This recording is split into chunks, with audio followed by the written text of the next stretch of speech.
Nityananda. Welcome everyone for the Paramashivoham mantra. The Supreme Conduct of Hinduism has blessed the Paramashivoham mantra as an initiation diksha that transmits the energy, experience, and the powers in the form of these sacred mantras. Just like how the avatar transmits Shaktis just by a look or by a touch. Similarly, the avatar births himself as the mantra which encompasses all his Shaktis and energies and transmits those energies to the devotees.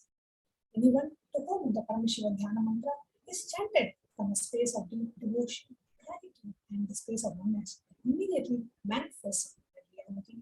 Whatever prayers they have starts manifesting as reality.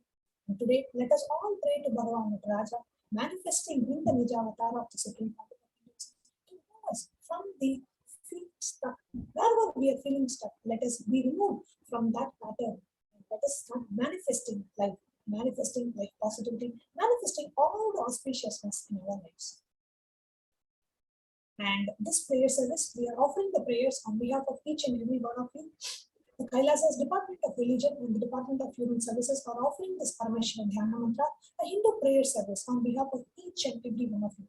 This is a very powerful chanting. We invite each and every one of you to be in the space of deep listening and be in the prayerful mood as we offer prayers on behalf of each and every one of you. We are offering our prayers for you to be healed from any kind of a health issue, for you to manifest the career that you want, for you to manifest wealth, abundance, and prosperity in your life. We are offering our prayers for you to be protected from this pandemic. We are offering our prayers for you to manifest the job and the career that you like. We are offering these prayers for you to come out of all the debts, insecurities that we face in our life. We are offering our prayers for you to come out of all the incompletions and the mental patterns. We are offering our prayers for you to come out of any kind of relationship incompletions, issues, relationship breakups, anything that you have faced in your life. We are offering our prayers for you to come out of all the health and wealth related patterns. And we are offering these prayers for you to manifest wealth, abundance, and prosperity. We are offering these prayers for you to experience the intense Guru Bhakti, which manifests all the auspiciousness in our life. We are offering our prayers for you to have a breakthrough in creativity, for you to have a protection from the direct and indirect effects of the pandemic. We are offering these prayers for the leadership consciousness to be awakened. We are offering these prayers for you to be healed from any genetic or inherited disorder. We are offering these prayers for you to experience the completion in your memory and biomemory. Now, let us enter into the Paramashivoham mantra. We invite each and every one of you to please sit straight. Om Nithyananda Paramashivoham. Om Nithyananda Paramashivoham. Om Hrim Nithyanandaya Namaha. Om Ham Hom Shivaya Namaha. Nithyanandam Paramasukadam Kevalam Jnanamurtim Dvandvaditam Gaganasarisham Tattvamasyaadilaksham Ekam Nityam Vimalamachalam Sarvadi Sakshibhutam Bhavaditam Tripunarahitam Sadgurum Tam Namami. I surrender to the Sadguru, who is the eternal bliss, the bestower of supreme happiness, the one who is the embodiment of wisdom, who is omnipresent, to whom the supreme goal is giving the enlightenment experience, who is beyond duality, who is without the three qualities of the Sattva, Rajas, and Tamas, who is the silent spectator of all thought processes, who is beyond emotions, to whom the supreme goal is giving the enlightenment experience, who is eternal, pure, and unshakable. We will now be entering into the conscious resolution. When you make a conscious resolution in the presence of the avatar, the power of the Sankalpa itself will manifest the reality. Om Namo Pate Samaste Durgakshe Dwara Bhagavad Shri Nithyananda Paramashiva Prityartam. I am taking this conscious resolution today for destroying all my karmas and sins, and in order to please Bhagavan Shri Nithyananda Paramashivam, Asya Deva Devasya Mahadevasya Akilanda Koti Brahmandanayakasya, who is the God of all gods, who is the greatest of gods, Lord of the universes and multiverses, who is the Lord of the cosmos, Sakala Jagat Shrishti Sthiti Samhara Tiro Bhava Anugraha Panchakritti Paragana Nasya, the one who does the five cosmic actions of creation, sustenance, rejuvenation, pulling out of delusion and liberation. Adi Madhyantara Tasya, Aprameya Parakramasya, Tatvartha Gocharasya, the one who is the beginning, middle, and end, the one who is immeasurable. Akara Ukara Makaratmaka Pranavatmakasya, Rishabharudasya, Mahadevasya, Kamikadivatulanta Mahatantrakya, Shaivagamasarupasya, Saklanigamagaswarupasya, Shuddhadvaita Shaivasarupasya, Nithyanandapadasya, Nithyanandapada Swarupasya, Shuddha Sachidananda Vigrahasya, Rupa Rupati Tasya, Sakala Nishkala Sarupasya, Nitya Niranjana, Niramaya, Nirvikara, Akandhadi Visheshanasya, Shri Nithyanandeshwari Parashakti Sameta, Shri Nithyanandeshwara Paramashivasya, Shri Nithyanandeshwari Parashakti Sameta, Shri Nithyanandeshwara Paramashiva Avatara Bhutasya, Sarvadevi Devi Swarupasya, Bhagavata, Shri Nithyananda Paramashivacha Precha Prityaktam, Shubheshobhane Mute Adya Brahmana, Dvidiya Parade, Shri Shvetavaraha Kalpe, Vaivasvadamantare, Ashtavinshati Tane, Nitya Yude Pratame Pade, Jambudvipe, Bharata Varshe, Bharata Kande, Meroho Dakshine, Parshve Shatabde, Asminne Vartamane, Vivaharite, Prabhavadinam Sashtyaha, Samvatsaranam, Madhye, Shubhanam Samvatsare, Shubhaine, Shubharuto, Shubhamase, Shubhapakshe, Shubhadita, Shubhavasare, Yuktalyam, Shubhanakshatra, Shubhayoga, Shubhakarana, Evam Gunavisheshana Vishishtaryam, Asyam Subhadito. During the auspicious time, during the second half of the lifetime of Lord Brahma, during the Kalpa called Shvetavaraha, during the regime of Vaivasvata Manu, during the first quarter of the Yuga called Nitya Yuga, in the island called Jambu, in the continent called Bharata Varsha, in the subcontinent called Bharata Kanda, in the southern side of Mount Meru, in the Shakayara, during the auspicious year, which is one of the set of 60 years, which is in practice of which Prabhava is the first year, in the auspicious Ayana, in the auspicious season, in the auspicious month, in the auspicious Nakshatra, in the auspicious Paksha, in the auspicious Tithi, on this auspicious day, during the auspicious Nakshatra, auspicious Yoga, and auspicious Karana, during such an auspicious moment, Adi Kailase Nithyananda Adi Kailase Kalpavrakshasya Adha Nithyanandanagare Smrita Smitana Muktidayake Mahakshetre. We now request all the male names to be chanted, male names of all the male participants and for all the male family members, relatives, friends for whom you would like to offer the Paramashiva Dhyana Mantra prayer service, all the male names to be chanted now. Namadheyasya. We now request all the female names to be chanted, whether if you are a female participant or if you are offering this prayer service on behalf of a female friend, family member, or a relative. Please chant all the female names now. Namnya Hacha. Yajamananam Avayoho Sahakudumbhanam Bandhuvarganam Dayadivarganam Mitravarganam Sodaravarganam Samesham. For all those who are participants who send me with their families, relatives, inheritors, friends, brothers, and everyone.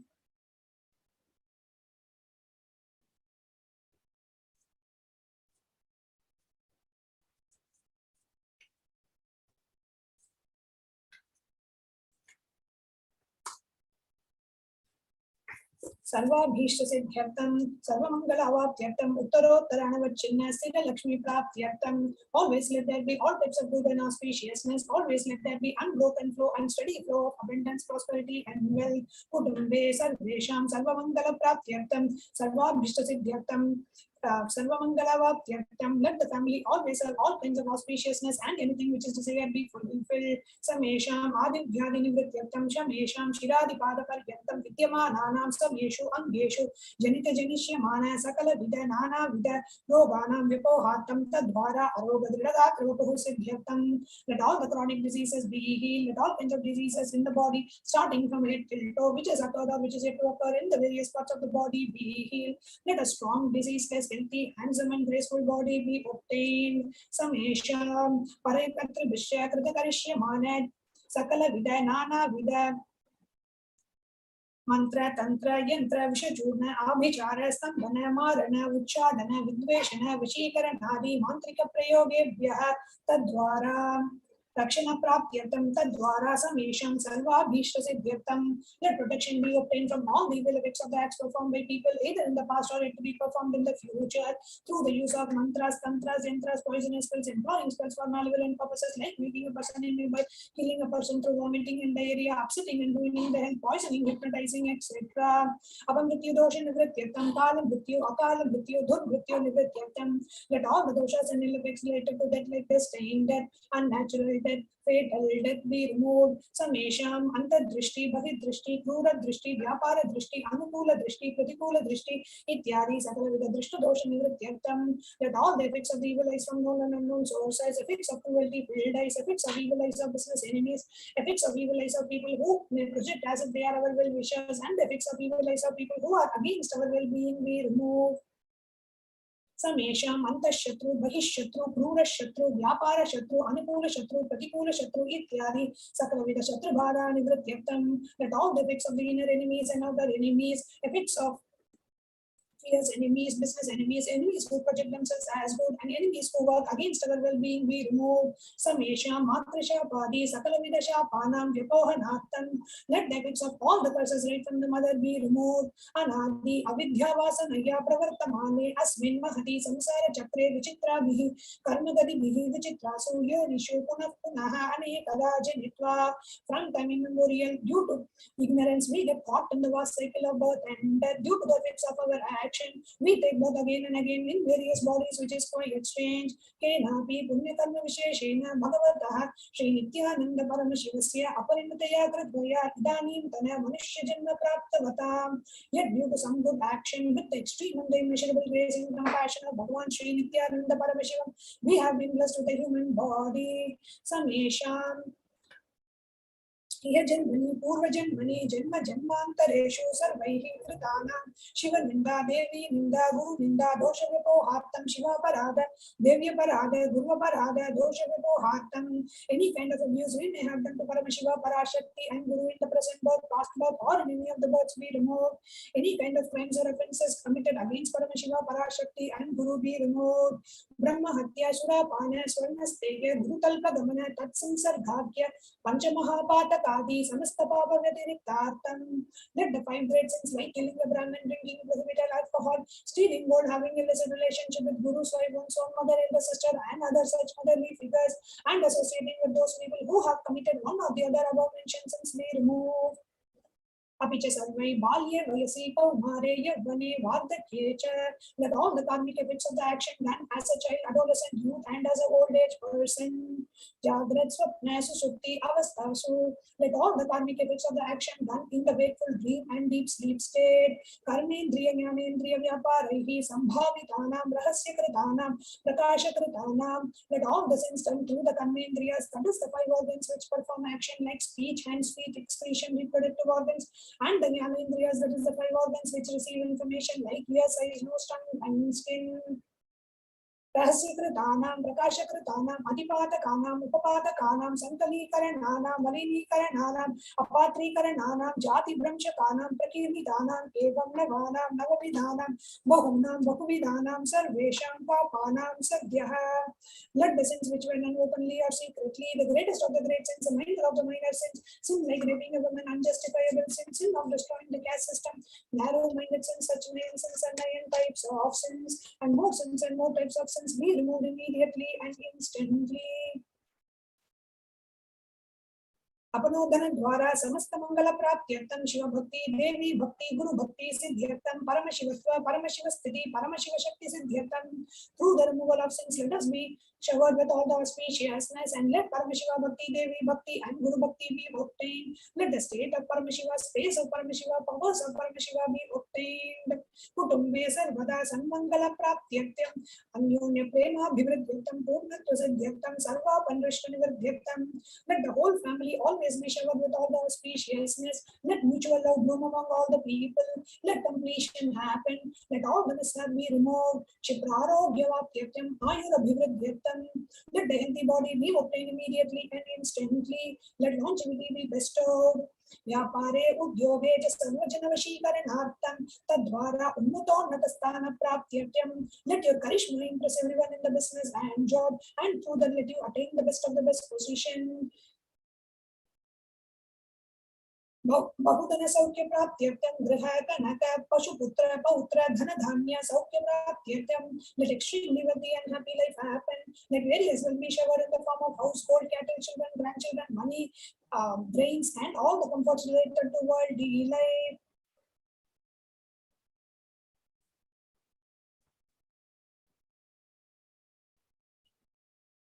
भूम्यन्तरिक्षे विद्यमान भूत प्रेत पिशाच राक्षस ब्रह्म राक्षस वेताल कूष्मांड डाकिनी शाकिनी इत्यादि सकलविध सर्वारिष्ट निवारणार्थं.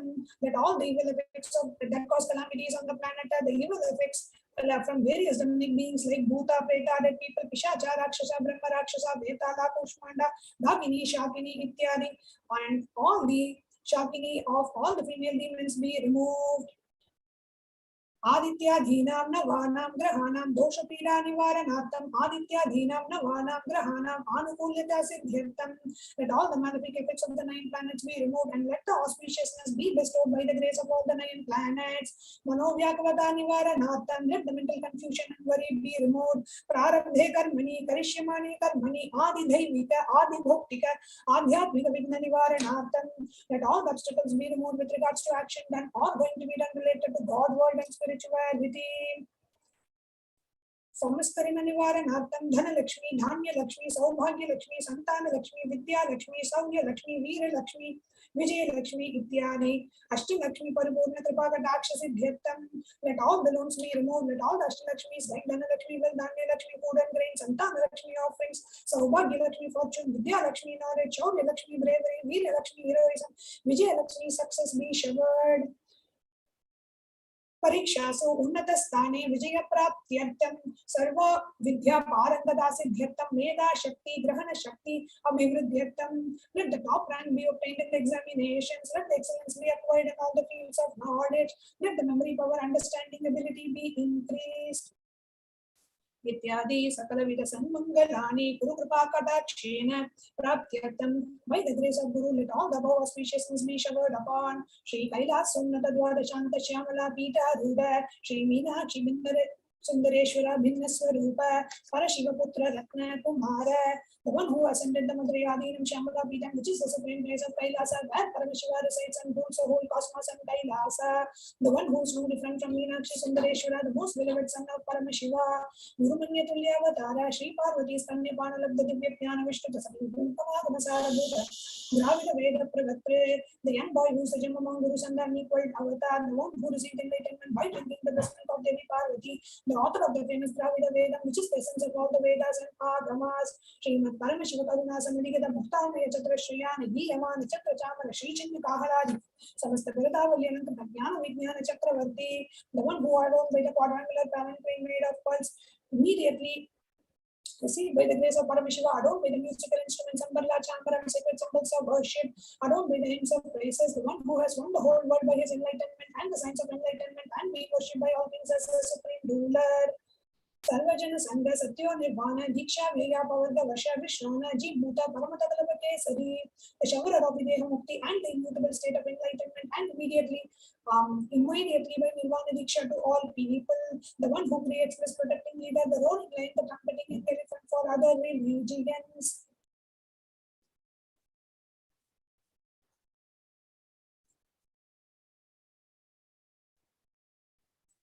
शैव सिद्धांत स्थापनाचार्य श्री राजाधिराज पांड्य महाराज गुरु शपन शाक्यादि महांधकार निवारण ज्ञान भानु वीक्षणा नरहार ध्वजो छेदन पूरक श्रीमत ध्वज स्थापक शैव समय कत्र. Acharya who established Shaiva Siddhanta, the Guru of the Pandya king, who is the king of all kings, Rajaguru of the Pandya king, who is the king of all kings, the Guru who is also the Pandya king, the supreme king of all kings, the enlightened sun which removes the utter darkness of delusion, the creator reviver of Shaivism. Saiva Samaya Katre Sarvajña Pita Arudra Shri Jagat Guru Shri Jnana Sambandha Deshika Swami Vagisha Sundara Manikavachaka Swami Nam Avatara Bhuta Shri Jnana Sambandha Swami Punadamrita Kshamala Pita Sarvajña Pita Trayastramshaduttara Dvishatatama Guru Mahasannidhana Trinavattyuttara Dvishatatama Guru Mahasannidhana.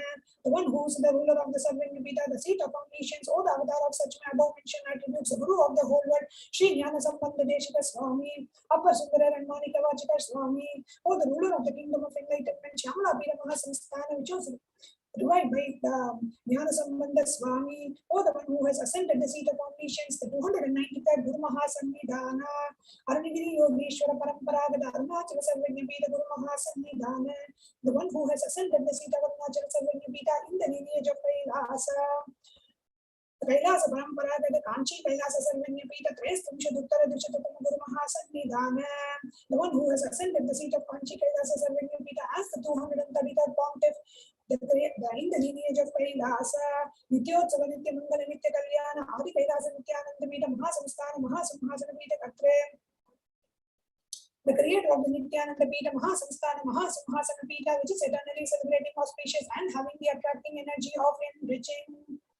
Sakshat Shri Paramashivoham Bhuta Kailasa Paramparagata Vaivasvata Mano Ikshvaku Harishchandra Bhagirath Shri Ramachandra Shurasena Ityadi Navachanna Sarvabhauma Chakravarti Paramparagata Chatushashti Yogini Mandita Chatushashti Sampradaya Pravartaka Madhurma Shasana Surya Vamsa Prapta Sarvajña Pita Surangi Samrajya Bhuta Abhishekta Chudamani Sakshat Shri Paramashivoham Bhuta Kapila Mahagurupana Rudrata Mahanirvani Pita Sri Ashtotra Sahasra Shri Mahamandaleshwara, the 1008 Shri Mahamandaleshwara of Mahanirvani Pita, revived, established by Bhagavan Paramashiva himself and revived by sage Kapila. Sakshat Shri Paramashiva Simhasanabhishekta Samstakaranayaka Shri Mahaganapati Samarambha Anavachinna Pitaadishwara Guru Parampara Prapta Adala Pita Ashtotra Sahasra Shri Adala Pitaadishwara, the 1008 Shri Adala Pitaadishwara of Adala Pita, which is an unbroken lineage of Pontiff starting from Bhagavan Mahaganapati, which is the leader of the Ganas and who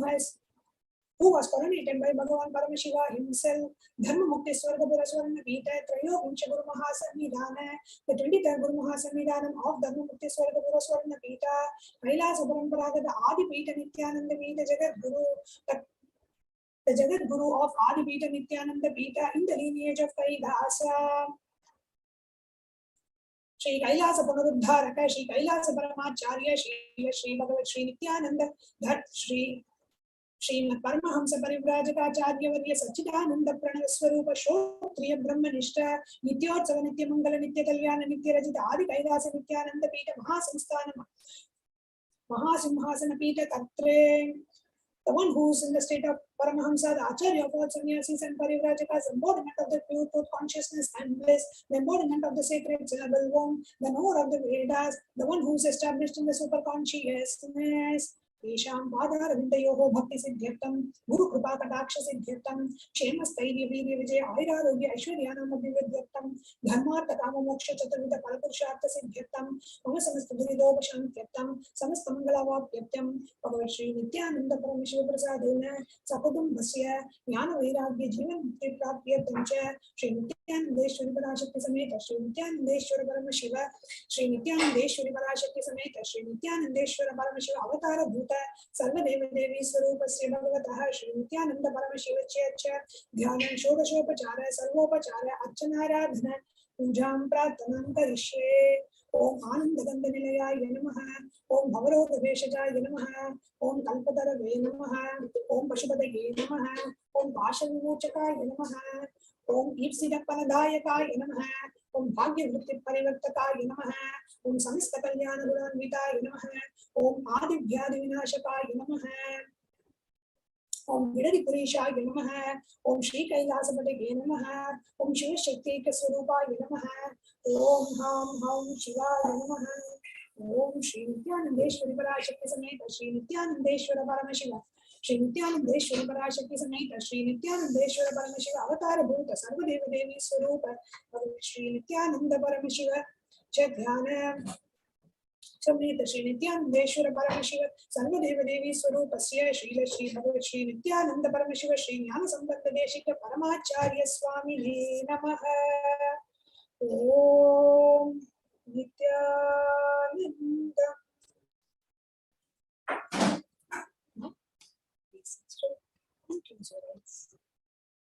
was born literally to receive the Darshan of Bhagavan Nataraja, manifesting through the supreme body of Hinduism, Jagadguru Mahasana, Holiness Bhagavan Nithyananda Paramashivam. Please sit straight and close your eyes. Intensely chant the Mahavakya. Nithyananda Paramashivoham. Connect with Bhagavan Nataraja.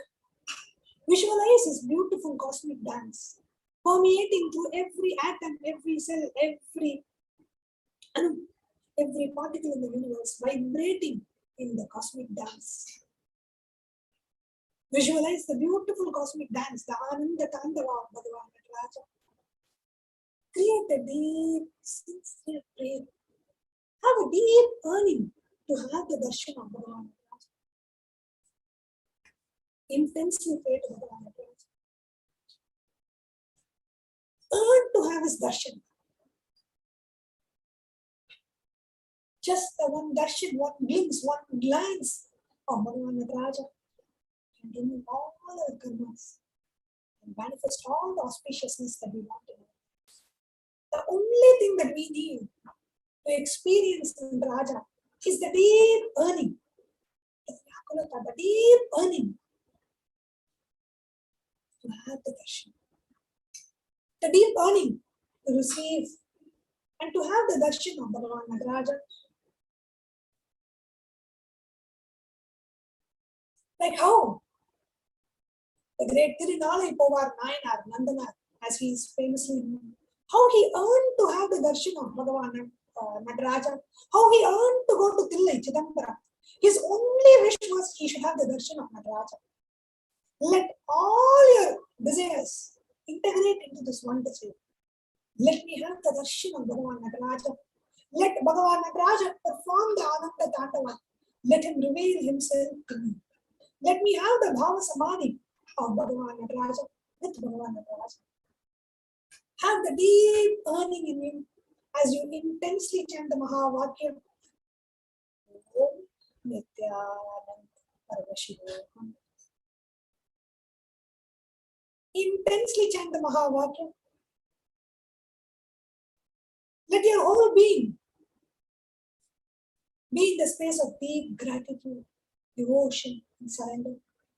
And the deep earning to have the darshan of Bhagavan Nataraja. The one who does the Ananda Tandava inside us, around us, through us, permeating every article, every particle, every atom in this universe. The Bhagavan Nataraja performs the Ananda Tandava. I pray to Bhagavan Nataraja, Bhagavan, let you manifest yourself in me and through me. Let me be in the Bhava Samadhi of me. Let you reveal your Ananda Tandava to me. Intensely pray to Bhagavan Nataraja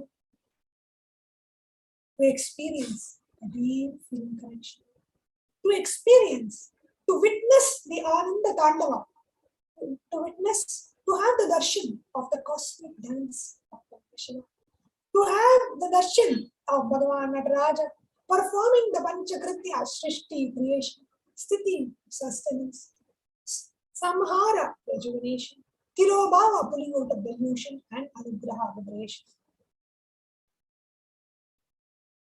Let me have the darshan.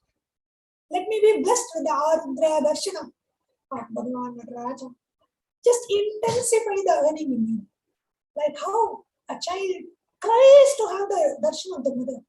Let your whole being just intensely pray to have the darshan of the Ananda Tandava of Bhagavan Nataraja.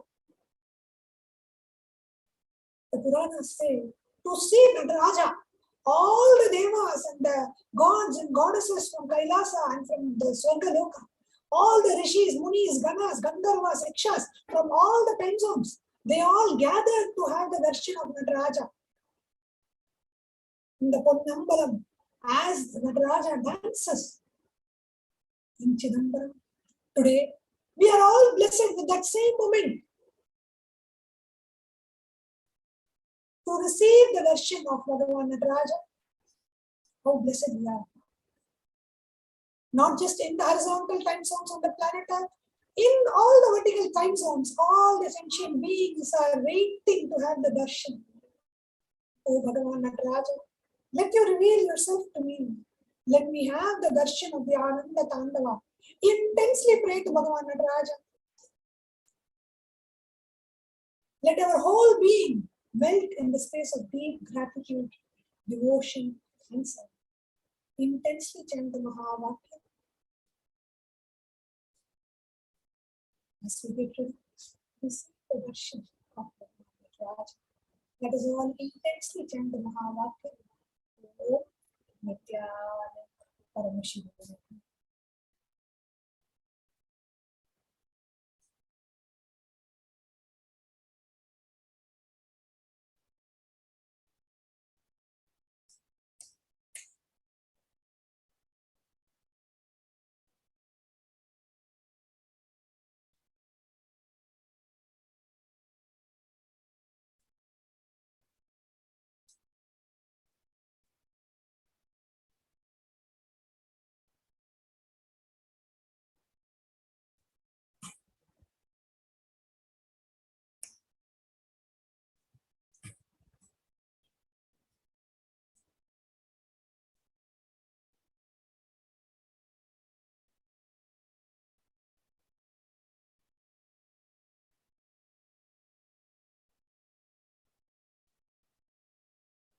Intensely chant the Mahavakya.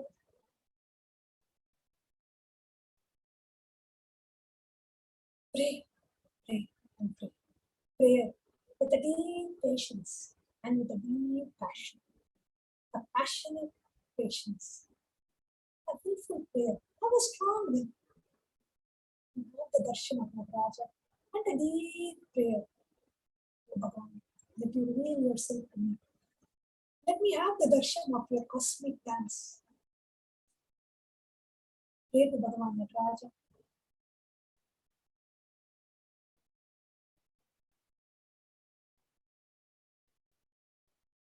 Integrate all your thoughts, all your feelings, just to this one. Let every pore in your body, let every cell in your body yearn for the darshan of Nataraja. His very darshan breaks all the feeling stuck patterns and liberates us all. Pray to Bhagavan Nataraja. Connect with Bhagavan Nataraja as you intensely chant the Mahavakya. Om Nithyananda Paramashivam.